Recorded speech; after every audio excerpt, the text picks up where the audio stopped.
Welcome to the wedding talk show with Varnika. So आपको जैसे पता है कि हमारे शो में हम हर बार आपको एक ऐसे प्रोडक्ट, एक ऐसी सर्विसेज के बारे में बताते हैं जो आपकी सिर्फ ना तो एक मैरिड लाइफ में बट आपके डे टू डे लाइफ में बहुत यूज़फुल होती है। सो उसी सर्विसेज के अगर मैं बात करूं तो आज हम आए हैं अहमदाबाद में और यहाँ पे हमारे साथ हैं विशाल त्रिवेदी जी, जो कि जेवी डिटेक्टिव एंड कंसल्टिंग के मालिक हैं। तो welcome Vishal ji. Thank you. आपका बहुत बहुत स्वागत है हमारे इस एपिसोड में। Thank you ma'am. तो पहले मैं जानना चाहूँगी आपके बारे में, आपके बैकग्राउंड के बारे में थोड़ा सा।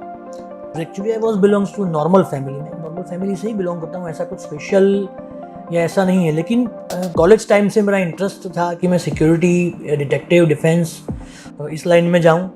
और फिर धीरे धीरे करके मेरा इंटरेस्ट पहले दोस्तों के काम करने में, दोस्तों के लेटर्स वगैरह पहुंचाने में, दोस्तों के लिए इन्फॉर्मेशन निकालने में, फिर मेरा इंटरेस्ट डिटेक्टिव की ओर बढ़ता गया, इस झुकाव इस तरफ बढ़ता गया।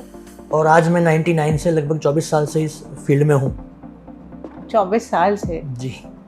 24 साल ऐसे देखा जाए तो बहुत लंबा टाइम होता है इस फील्ड में। बहुत लंबा टाइम। तो आपको क्या चीज़ ऐसे मोटिवेट कर रही थी कि मतलब बाकी सारी चीज़ें छोड़ के आपको एक डिटेक्टिव फील्ड में ही जाना था? मोटिवेशन इस फील्ड में इस बात का है कि हर बार आपके पास एक नया केस है और हर एक नया केस हर एक नई स्टोरी है और हर एक नई इन्फॉर्मेशन है। और जितना आप इसमें अंदर अलग अलग केसेस करते जाते हैं उतना ही इंटरेस्टिंग होता जाता है ये फील्ड। तो ये एक मोटिवेट करता है और आज भी मोटिवेट करता है 24 साल के बाद भी। बहुत बढ़िया। तो जैसे अगर मैं इस चीज़ को समझना चाहूँ, जैसे हम इस शो में हमेशा वेडिंग रिलेटेड बात करते हैं कि कैसे एक मैरिड कपल को या फिर उससे पहले भी जो लोग शादी के लिए प्रिपरेशन कर रहे हैं या सोच भी रहे हैं, तो कैसे उन लोगों को किसी भी तरह के प्रोडक्ट या सर्विसेज को हेल्पफुल हो सकती है। तो वहीं अगर मैं बात करूं आपके सर्विसेज की, आपके डिटेक्टिव जो है, आपकी कंसल्टिंग जो है, वो किस तरह से उनको हेल्पफुल है?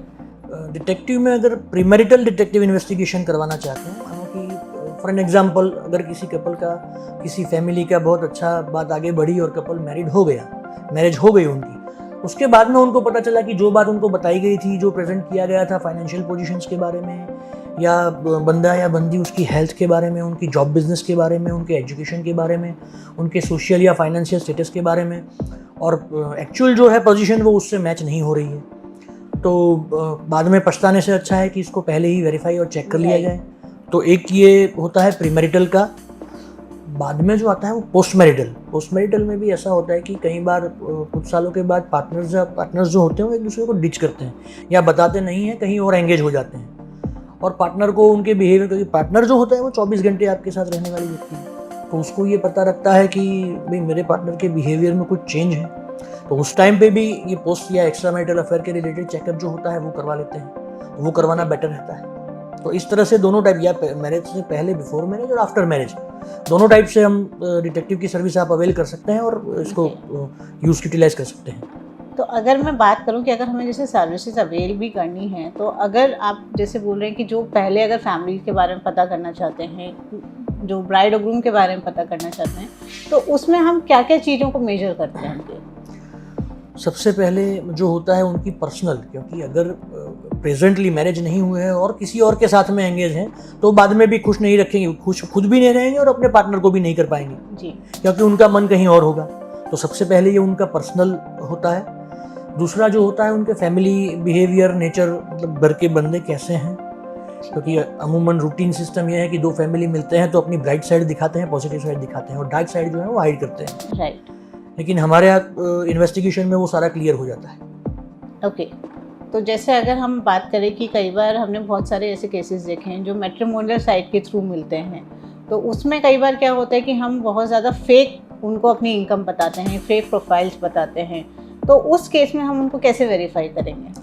उस केस में जो प्रोफाइल बताया हुआ है या जिस कंपनी, हॉस्पिटल या जिस फर्म में उन्होंने अपनी जॉब या अपना कंपनी, अपनी खुद की ओनरशिप दिखाई हुई होती है, हम उस लोकेशन पे, उस एड्रेस पे, उस फर्म में बिना उनके ध्यान में आए, बिना उनको पता चले उनकी इन्वेस्टिगेशन करते हैं। एजुकेशन इंस्टीट्यूट में भी हम लोग चेक करते हैं कि उन्होंने जो डेटा दिया है कि मैं इतना पढ़ा हूँ या मैंने ये एजुकेशन ली है, ये सही में ली है कि नहीं है, वो भी हम लोग वेरीफाई करते हैं। ओके। सो अगर हमें किसी की इनकम वेरिफिकेशन करने है, कुछ करना है, तो हमारे पास प्रॉपर ऑथेंटिसिटी है उस चीज़ को करने की? नहीं, किसी की इनकम वेरीफाई उसकी लाइफस्टाइल और उसकी कंपनी की सैलरी स्लिप से होती है। ओके। और कोई चीज़ नहीं है जो उसको ऑथेंटिकेट कर पाए। कोई बंदा कितना कमाता है, अगर कोई बोल रहा है कि मैं 20,000 कमा रहा हूँ लेकिन वो मर्सिडीज में घूम रहा है, राइट। तो ये उसकी बातें मैच नहीं हो रही। या तो कोई बंदा फेक प्रोफाइल में लिख रहा है कि मैं 1.5 लाख मेरी सैलरी है, और वो हमेशा स्कूटी लेके दिखता है या स्कूटर लेके दिखता है, तो उसकी बातें और उसकी सैलरी मैच नहीं हो रही है। ओके। वो जहाँ जॉब करता है, हम लोग जैसे मैंने कहा कि प्रोफाइल में जो दिखा है वहाँ करते हैं या कहीं और करते हैं, तो उनको शैडो करके उनकी एक्चुअल कंपनी, उनकी एक्चुअल जॉब या बिजनेस के बारे में भी पता लग सकता है, और वहाँ पे उनकी सैलरी क्या है वो कंपनी के थ्रू पता लग सकता है। ओके। तो हम किस तरीके से अगर बात करना चाहें, कोई भी ऐसा इंसान जिसको लगता है कि हाँ मुझे अपने पार्टनर के बारे में पता करना है कि वो कैसा है, क्या है, शादी से पहले भी या शादी के बाद भी अगर हम बात करें, तो वो किस तरीके से आपसे जुड़ के आपसे करवा सकते हैं? अब इस टाइम में आपके पास सबसे बड़ा हथियार ये है, आप गूगल में सर्च करें और जो बेटर आपके सिटी के लिए आपको जो बेटर एजेंसी लगे, जो प्रॉपर रजिस्टर्ड हो, उसके रिव्यूज़ रेटिंग पढ़ लें, और आपको लगे कि नहीं, और एक बार पर्सनली उनके ऑफिस के एड्रेस पे मिल लें, क्योंकि कई बार ऐसा होता है कि ऑफिस का एड्रेस होता नहीं है और लोग फिर चीट भी करते हैं जी। तो सब जगह सभी बिजनेस में ऐसा होता है कि चीटर्स होते हैं, वैसे हमारे बिजनेस में भी है। तो ये नेट पे चेक करके आपके सिटी के अनुसार और आपके केस के अनुसार आपके सबसे ज़्यादा फेवरेबल बंदा या एजेंसी कौन सी है जी, इसके साथ आप अटैच करके आगे बढ़ सकते हैं। नंबर्स वगैरह सोशल मीडिया पे सबके होते हैं, उस पर हम चेक कर सकते जी। हैं।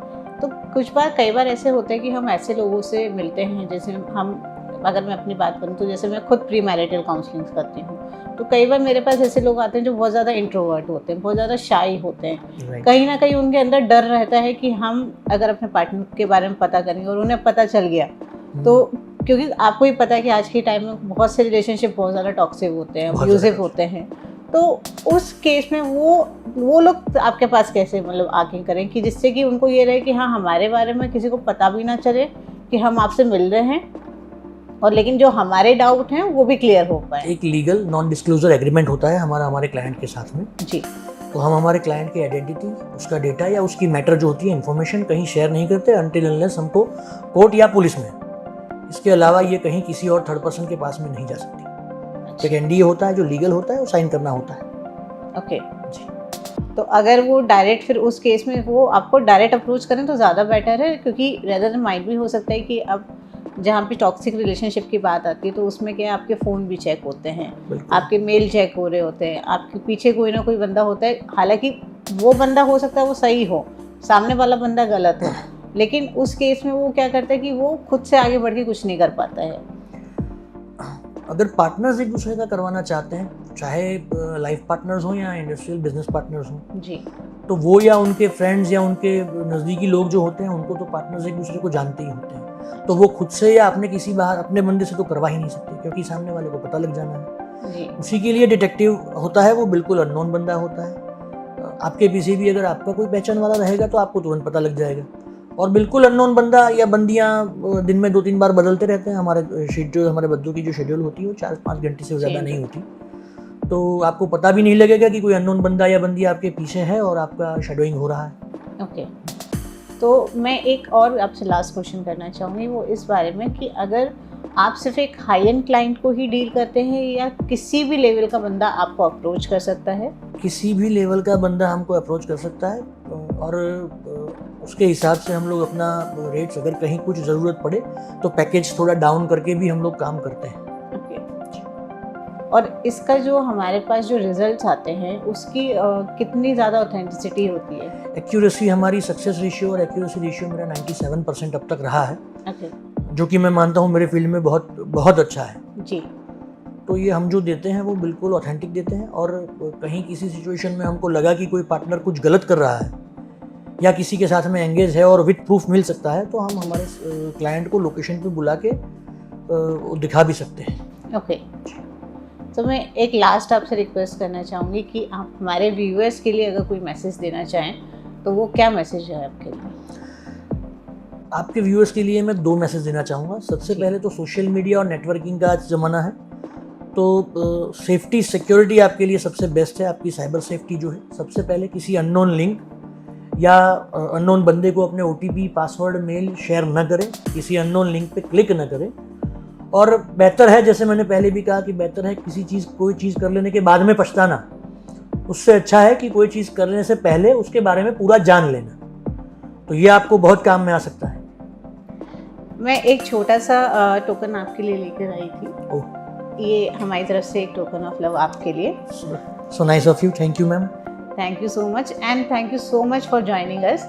आई होप आप सबको इनका ये एपिसोड बहुत पसंद आया होगा और आप लोगों के भी दिमाग में जितने भी डाउट्स होते हैं कि हम अपनी मैरिज के लिए कैसे प्रिपेयर करें, हमें अपने अगर प्रोफाइल वेरिफिकेशन कराना है या आज के टाइम में अगर हम किसी से मैट्रिमोनियल साइट पे मिल रहे हैं तो किस तरह से उस प्रोफाइल को पहले वेरिफिकेशन करें और उसके बाद ही आगे हम फॉरवर्ड लेके जाएं। Thank you so much for joining us.